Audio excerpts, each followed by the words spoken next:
Hello, everyone. Thank you so much for joining us today for a very special and exciting Celestyal Cruises webinar. My name is Anna. I'm an Industry Relations Manager here at CLIA, and I'm going to just quickly go through some housekeeping before introducing our presenter. The webinar will run about 30 minutes with time for questions at the end. Please feel free to type your questions into the questions module of the webinar, and we'll get to them at the conclusion of the presentation. The webinar is being recorded and will be posted on CLIA's YouTube channel, which is CLIA Global. And finally, the most exciting news is that Celestyal is very generously giving away a prize of a 7-night Greek island cruise for 2. So be sure to stay attentive throughout the webinar and stay on until the end to see if you are the lucky winner of this incredible prize. And with that, it is my pleasure to introduce our presenter, Gordon Dirker. Gordon, educated in the Netherlands, Gordon has enjoyed an extensive career in the travel industry. Prior to being appointed VP of Business Development Americas for Celestyal Cruises in January 2018, Gordon spent nearly 18 years working for the Travel Corporation. He started his career with TravCorp as a BDM for Contiki Holidays based in Baltimore, and after 1 year was promoted and moved to London to lead the sales and marketing efforts for Contiki in the UK and Europe. This was followed by a transfer back to LA, where he spent 6 years at Brendan Vacations in a similar senior sales and marketing role. He left the Travel Corporation to become the regional VP in the USA and Canada for Hurtigruten, the Norway-based ferry and expedition cruise operator. And with that, take it away, Gordon. Thank you so much. It's it makes me sound so old when we go through all that list of all the stuff that I've done in my life. Lots of moves across oceans. But first of all, I want to thank everybody for joining us. It's great to do something that's related to driving business forwards, and it's exciting. 2022 is obviously already upon us, but we're ready to start sailing very soon, and that's why it's very apropos that we are getting together today to have a look of what's going to happen. So our journey today on our little webinar is a bit of a refresh, who we are, what's going on in 2022. We're going to talk about one of our key vessels in operation in 2022, and a little bit more of an insight into who the Celestyal Cruises actually are. What type of clientele do you need to be targeting in order to secure those very important bookings? So first and foremost, a quick introduction. We do have a team in the United States and Canada at your disposal. That includes myself in the middle there. I did shave since, so I don't have that little beard anymore, but Eric Bacon, who is our BDM on the left, based in Los Angeles, looking after the western part of North America. Then we have Sandra on the left top. She is our inside sales support lady. And then Kelly Pretmeski, who's based in Florida. And last but not least is Maria Triantos, who's based in Chicago, looking after the central region. So any of us are there to assist you with whatever it is that you may need to drive business or to deal with admin items. Now, a bit of a refresh, like I said, on who Celestyal are. We were born as a brand in 2014, but as a company, we've been around a lot longer. We have over 84 years of experience in the tourism industry. Our company is headquartered in Cyprus, in the European Union, in Greece. Sorry, Cyprus is its own country, of course, but close to Greece. That's where our corporate headquarters are. And then we also have head offices in Athens. Now, as of November of last year, we went into a partnership with an investment group, which is called Searchlight. The Lewis Group is our parent company, and so are Searchlight. Searchlight are an investment group that managed some $9 billion, I believe, in assets, and they've taken an ownership or a partnership in Celestyal. So financially, despite all the challenges the last few years, our company is in a very, very good shape. And you will be looking at lots of press releases in the not so distant future about exciting developments that are taking place as a result. Now, we're home porting out of the city of Athens. That's where we are based. That's where we sail from pretty much year round. And we will sail the Greek islands, some of the mainland areas of Greece, obviously the port towns. Then we visit Turkey, Egypt, Israel, and Cyprus. We operate currently 2 mid-sized vessels. And we have a program consisting of 3, 4, 7, 14, and 18-night cruises in the Eastern Mediterranean. So quite a lot of choice. Now, we're all inclusive, meaning that the onboard dining is included. You have 3 meals a day. unlimited classic drinks. So this is your beer, wine, but even some liquor that's included. There's an option to upgrade to some of the more sort of higher end brands like a Moët, Chandon, if that's something that you want to have at your breakfast, if you make your mimosa, that would be at an upcharge. But for the most part, if you want to have Greek brandy, which is called Metaxa, if you want to have the famous Greek beer, those are all included in the price. We also include 2 shore excursions in all of our cruises. So they are pre-selected, that's why it says select. And these are of great value and for the most part, very well attended because they cover some very exciting parts of the Eastern Med. Onboard entertainment goes without say. And the last one I always like to point out is a very important one, is that the gratuities are included too. So there's never ever that mandatory charge on your credit card or envelope under the door at the end of the cruise. When your cruise was purchased for, let's say, I don't know, $2,500 for a week, then that includes all of these items, including your tips. Now, food is important. Greece is actually the place where the Mediterranean diet was invented. A lot of us will have had samples and maybe even follow it religiously, especially as we try to work off our gained weight over the COVID period.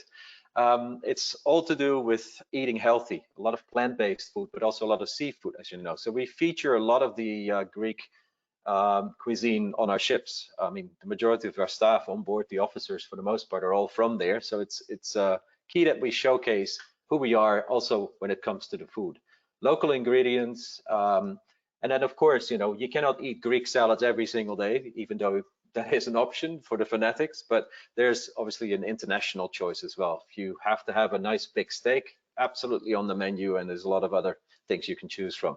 We have a partnership with Diane Kuchilas, who some of you may know from PBS. She has a cooking show, and she's actually very much involved with the design of that healthy Greek menu. She actually herself has a cooking school on the island of Ikaria in Greece, and that school is on the island where the average citizen there lives. There's more people that live to be 100 on that island than many other places in the world. It's one of those famous blue zones. Our people make the difference. We're Greek, we're Eastern Mediterranean. The hospitality goes without say, and this is sort of boiled down in a Greek word that's hard to translate. It's called philoxenia, which is to be a friend of a stranger. And you will feel that when you interact with the Greeks, whether that's in a small little village in the middle of nowhere on the mainland of Greece, or with one of our captains and their crew members on our ship, that this is something that's in the blood. It is a very warm welcome that you will receive, and we are truly, and the people on our ships are truly excited and proud to show off the history, the culture, and all the wonderful things that the region has to offer. Now, we're also about the destination. This is very important for us. The primary reason why we cruise is to provide a travel opportunity. So we have a lot of regional expertise. Our crew, our people in Athens office, they know, where to reach the mayor of Santorini if something needs to happen. We speak the local language, and that gives you an advantage. It's an unbeatable mix of places. And then, of course, we spent a fair bit of time in most of the ports that we visit. So that really allows you to explore. So, for us, it's key that our customers get to fully immerse themselves, that they get the sounds, the flavors, and the tastes of the region. So let's talk about 2022. And in order to set the stage, I would like to actually share with you a little video, and I have to pull that from a file here, so bear with me as we start.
And we should be back to my screen. So Greece is all about sort of, decompressing, if you like. It's one of those wonderful vacation destinations where if you're living a stressful life, you're in a good place.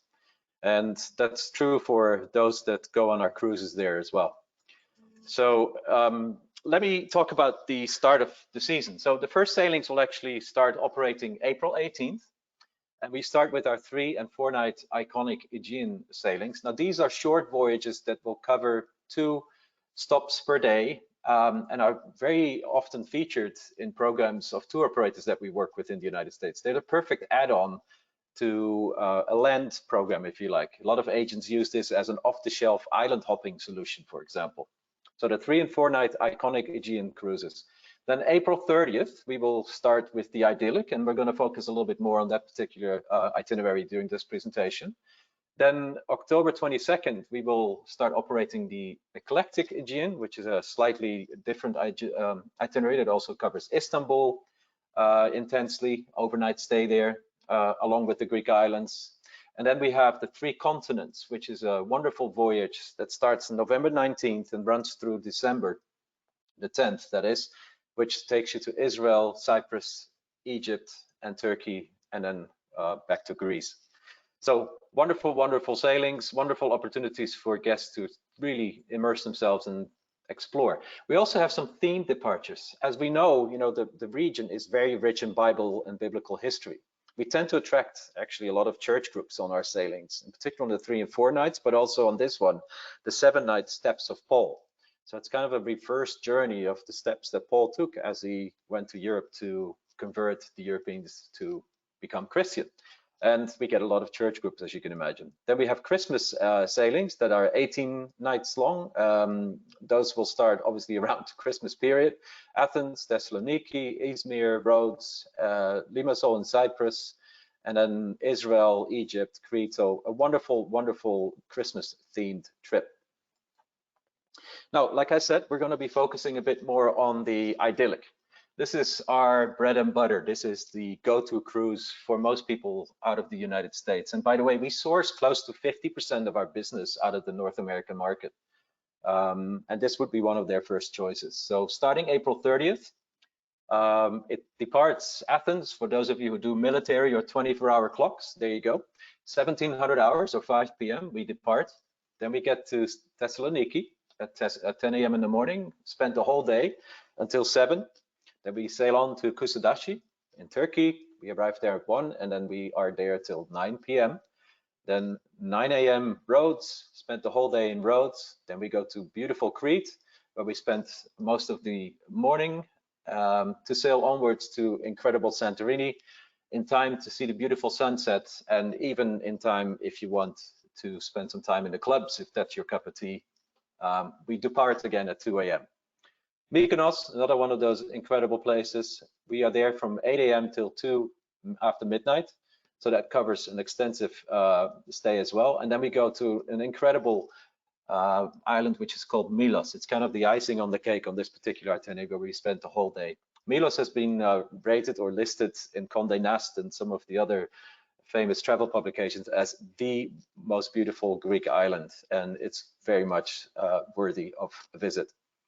And then back to Athens at 7 a.m. So pretty straightforward. All the dates are found there. And of course, you can find those on our website as well. But starting April 30th and then all the way through the beginning of October, does this sailing operate every week.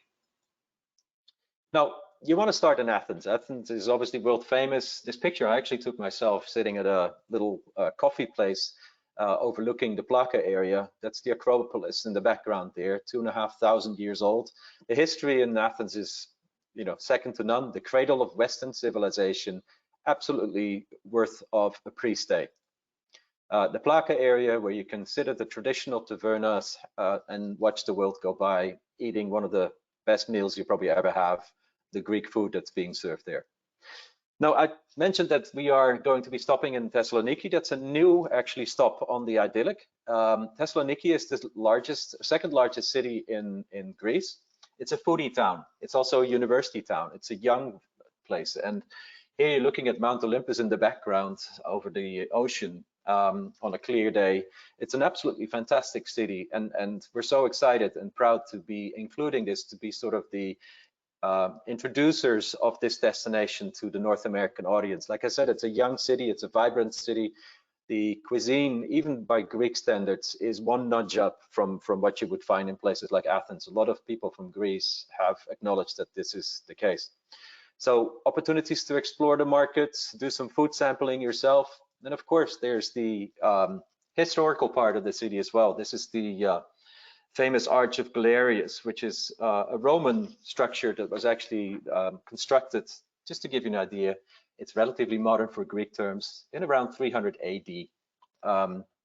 It's just amazing that you'd be able to touch these sort of sites and buildings that go back that far. Now, as we sail on from Thessaloniki, where we spent the whole day, we will take our guests to Ephesus.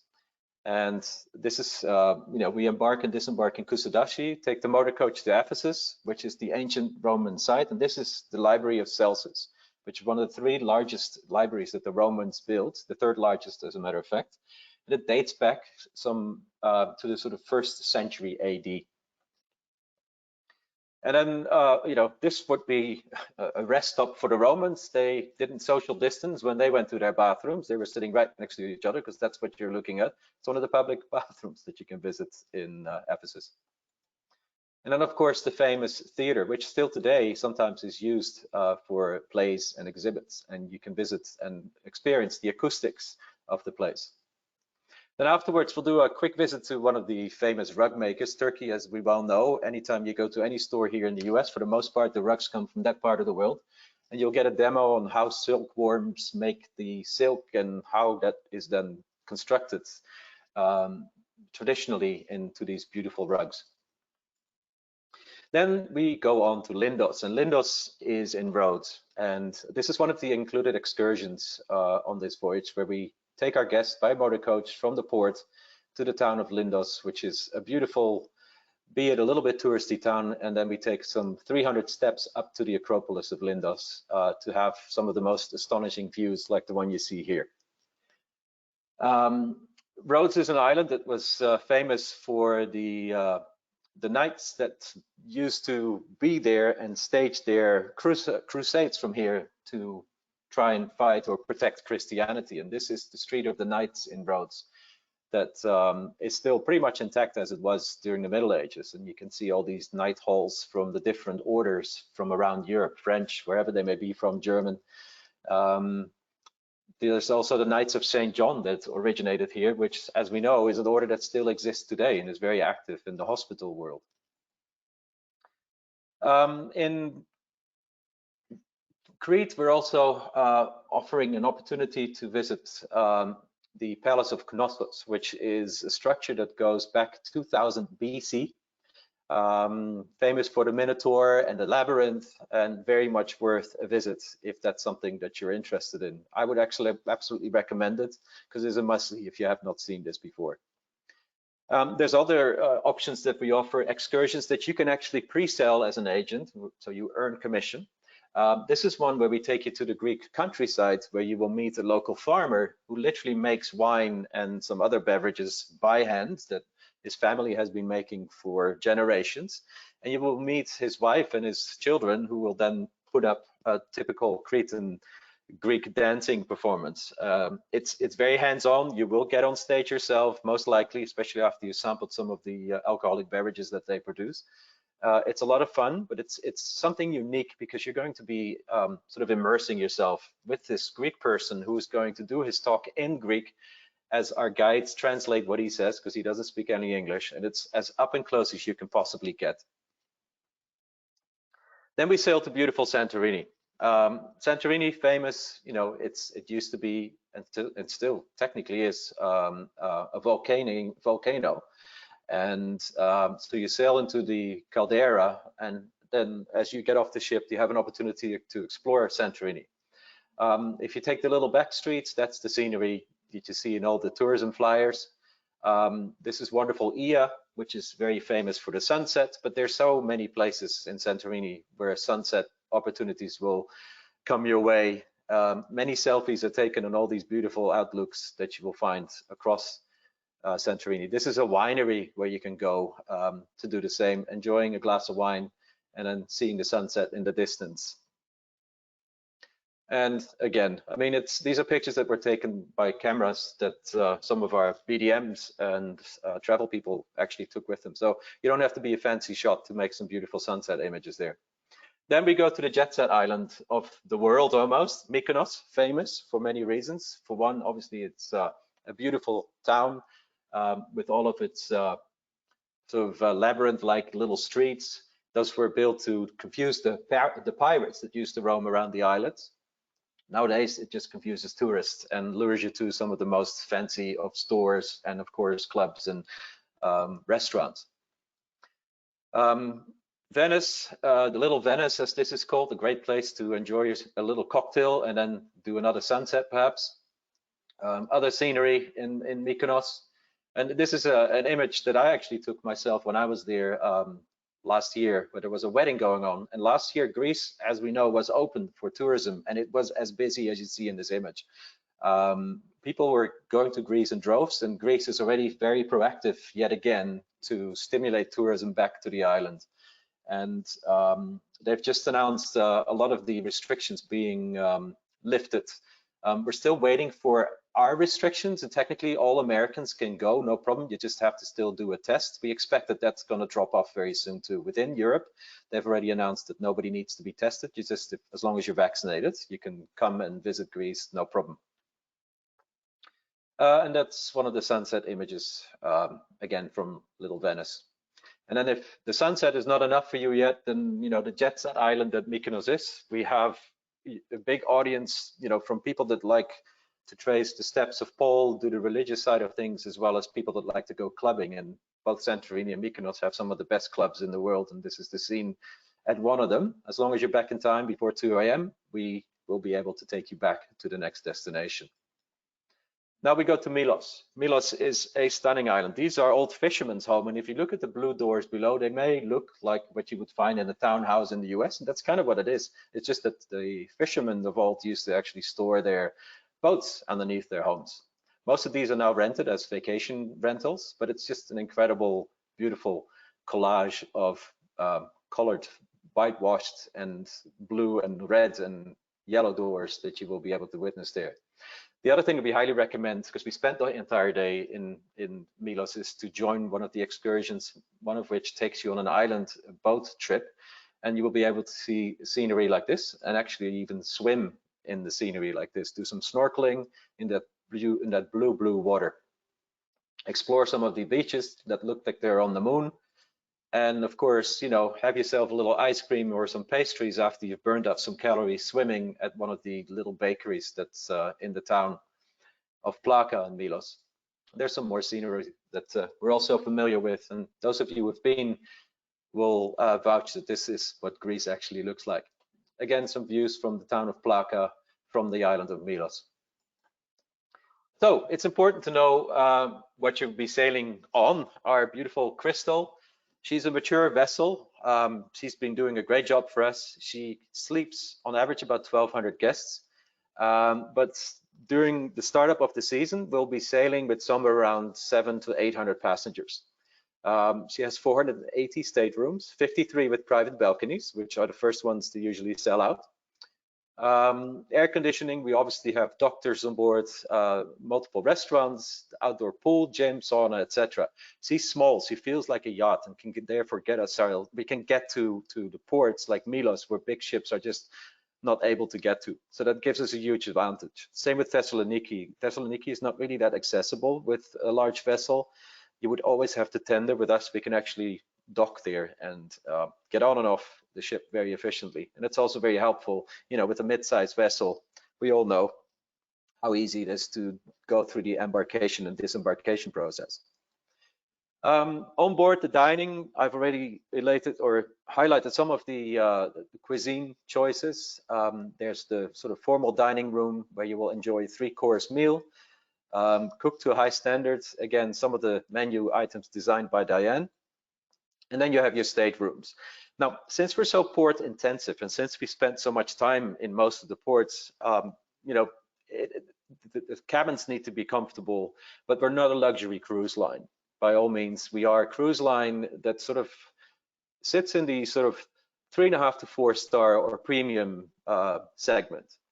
The majority of our guests choose us because of the itineraries, and they choose us because of the fact that it's a comfortable way to travel. We don't have racetracks on our ships. We don't have humongous casinos on our ships. We do have a small casino, but if you're coming to Greece to gamble, where you have the Acropolis and all the other incredible sites at your disposal, I think you're on the wrong cruise line. For us, it's very important that you come and enjoy the sights and the sounds of the destination. And speaking of the sounds, inside there will be wonderful entertainment. You may be able to witness perhaps a Greek wedding on stage. And the bouzouki music, but sort of done in a Cirque du Soleil style presentation. We may take you on a journey through Greek mythology on stage, and so you learn what you need to learn about the various gods that the Greeks used to look up to. Now, so if you sort of catch what I'm trying to get to here is that, you know, who is actually the Celestial Cruiser? Very important to understand that for the most part, our cruises are travelers. They are people that like to explore. They want to see things. They want to touch things. They want to engage the locals. They want to sit in the local taverna and have the food that the locals eat. And it's not for nothing that all of these tour operators that I have on this screen here now actually work with us, because they cater to a similar type traveler. We work with Globus, we work with Gate One, we work with Insight, Trafalgar. All of these tour companies, Colette, etc., they put their guests on our ships, primarily on the 3 and 4 night sailings, but even on some of the 7 night sailings, because they believe that it fits perfectly with the product offering that they feature in their programs. So their customer often is the same. You also find a lot of similarities to a river cruise customer and our customer, because it's so port intensive. The same type experience, be it though that obviously with us the ship is compared to a river cruise ship a little bit larger, but still small compared to some of the other vessels out there. So a lot of our guests also like to travel together. We have a lot of honeymoons, we have a lot of ladies trips, people that are into yoga, we have foodie tours, school groups, church groups, graduation trips, family celebrations, etc., etc. Singles groups as well. We're very single traveler friendly. So, you know, a family quickly turns into a large booking. That's always nice. A honeymoon does as well. What more romantic place to celebrate or enjoy your honeymoon, but say Santorini? So it's the perfect destination. And like I said, we're very friendly to solo travelers, especially now that we have some COVID restrictions on our vessels still that allows us to offer cabins, you know, at slightly higher rates, but not at double the rate as you see somewhere else. So supplements are usually from around 30%. We often also run specials where we actually waive the single supplement altogether. So, you know, for them, it's easy to make friends on board. The atmosphere, ambiance is very friendly, and you never feel completely alone. But we've won awards, the Solo Travel Awards to be precise, just because we are very good for single travelers. So as we are going back to the ocean on April 18th, it's very important that you keep yourself informed. Some very useful resources we have listed here. There is a website that's hosted by the Greek government that speaks to the requirements to get into Greece itself, travel.gov.gr. Then, of course, there's the celestial.com website where we have a section dedicated to the protocols, the requirements. And by the way, for everybody's information, we are going to be, just like most CLIA members, fully vaccinated, and also require that our guests are fully vaccinated to get on our ships. So you find all the information regarding this on our website. And then a very useful resource, which I think is often overlooked, is our wonderful embassy team members based in Athens. Their website, gr.usembassy.gov. They keep a pretty good record and tend to have a pretty accurate assessment of what's going on in the market locally. But Greece is going to be open for business. They just announced that as of the 7th, pretty much everybody can come again, like they announced last year, and They're aiming to have an inbound year that's going to surpass the numbers that they saw in 2019. And 19 was a record season for Celestyal, but also for Greece as a destination period. So just to summarize, Celestyal, it's about the destination and it's rich in options. We're all inclusive. We operate mid-sized ships. We like to think that we deliver the exceptional and fantastic Greek hospitality that Greece is famous for. And it's of course, you know, with the amount of departures and the options, we have huge breadth and depth of product. And we're pretty much almost year round in the region, which even allows you to explore the Greek islands and the region during Christmas, as you would have seen earlier. So with that said, I hope we refreshed some brains and provided some useful information. But the best way to learn and obviously experience one of our sailings is, of course, to be on the trip. We offer very, very friendly agent rates to begin with. But today, because you attended, one of you will be doing some Greek dancing themselves for two. And Anna, I hope that you were able to do the dartboard and pick a winner from the list of attendees. Yes, I was, and I hope everybody will imagine a drum roll right now as we announce the winner. Our winner that we have chosen is Diana Thomas. So congratulations. I'm very jealous. I will get all of your information over to Gordon, and I hope you enjoy your 7-night cruise. Wonderful. And yeah, as you come back, we'll expect that you do the Sirtaki like Anthony Quinn and Zorba, the Greek, of course. Yeah. Yes, of course. Anyway. Okay, and do we have time for some questions? Yes, absolutely. I do want to end the presentation with some other useful links and information that people can take note of, and then, yeah, fire away with the Q&A. Perfect. Our first question from Nadia is, do you have excursions to Mount Olympus available? No, unfortunately, it's a bit far. It's on the other side. So that is something that you would have to do as a pre or a post before your cruise. But yeah, it's too far away. Got it. Our next question from Denise is, do you have a travel advisor training program? That's in the works right now. This is it. You're looking at it as we speak. So a lot of the stuff we do is either through the BDM. We're happy to help you with like a personalized training, a tailored training. Contact me or call us on the 800 number. Another useful resource as far as finding out more about our program is to join, if you haven't already, our Facebook agent group. We don't censor, we don't edit. It's an honest forum where agents exchange information and useful tips. So that, I guess, for now is some of the closest we can get to a training facility, if you like. Okay, understood. Our next question is from Mark, who is wondering if children are allowed on board. Absolutely, yes, we're very child friendly. We usually recommend, especially if they are traveling all the way from North America, that the age is sort of 5 and up. We could take babies, no problem. But if you're flying all the way to Greece and you're there, say in August when it's not cold, to say the least, and you're doing all these excursions, walking around the Acropolis, you want your young traveler to also get something out of the experience. And I think from 5 onwards, they start to sort of grasp of what's going on. If it's a toddler baby, it's more of a challenge. It's possible, but yeah. I went with my 17-year-old at the time, and he was just constantly referring to the Percy books and sort of drew the connections as he was looking at these temples, etc., and the talks about Zeus. So it makes more sense, long story short, for a child to be a little bit older to get the best out of it. Okay, makes sense.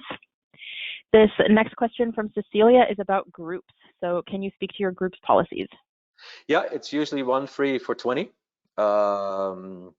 Passengers, and just contact your BDM or call us on the 800 line, and we're happy to talk to you. We do a lot of groups, church groups, by default, you know, that tends to be a very strong segment for us, but also the families, and we're happy to facilitate groups and even have you as a Pied Piper coming along. That's something that we're looking at, by the way, also for the early sailings. That's not been advertised yet, but our BDMs will be reaching out to our travel agent friends to set up some Pied Piper trips, because we want to demonstrate to the world that it's great to be sailing and cruising again, in particular in the region that we operate in. And I think you all should be leading by example, as our BDMs are looking to do as well. Okay, perfect. And we'll keep our eyes and ears open for that. And I know things are constantly shifting, and you did mention this. Richard is wondering if you can repeat what the current COVID requirements are for Greece. Yeah, so right now the Greeks require either PCR test 72 hours prior to arriving, or rapid test 24 hours, even if you're vaccinated. They're dropping those test requirements for quite a few countries. As of the 7th of February, they've dropped it for a lot of countries, but the US and Canada are not yet on that list. We're obviously putting pressure on the Greek government to add the US, and it's going to happen. It's inevitable because the US is one of the biggest source markets for Greece, particularly when it looks at how much Americans are spending in Greece. So we expect that that's going to fall away, but then it would still require you to be vaccinated, especially if you, and you will, want to go inside restaurants. And since a cruise ship consists of restaurants, theaters, hotel, all combined in one, we're also subject to the vaccination requirements. And the definition of being vaccinated is that you also must have your third or booster shot, unless you had your vaccination, the second one, that is, and this is a little bit inconsistent with the European Union, and we expect that that's going to change as well. The European Union is 9 months, and then for Greece at the moment it's 7 months, but we believe it's going to be 9 months as well for Greece. So are you confused yet? We are, but hopefully very shortly all of this will become one line for all of Europe, because that's what the EU supposedly is all about, to make it simple for us to understand. So the majority of our guests, even last year, they were already double vaxxed, and we're already seeing those that are booking now, they have the triple vax. So all of that is kind of a moot point. It makes it much easier.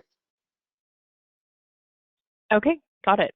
And it looks like this will be our last question from Gwen, who is wondering if she has cruisers that are avid cruisers. They've been to a lot of places, but never to the Mediterranean. What itinerary would you recommend on Celestyal for them? If it's a first-timer experience, then the idyllic that we spoke about during this presentation would be my high recommendation. I think the 7 or the 3 continents and the eclectic are wonderful options for those that have already seen most of the Greek islands.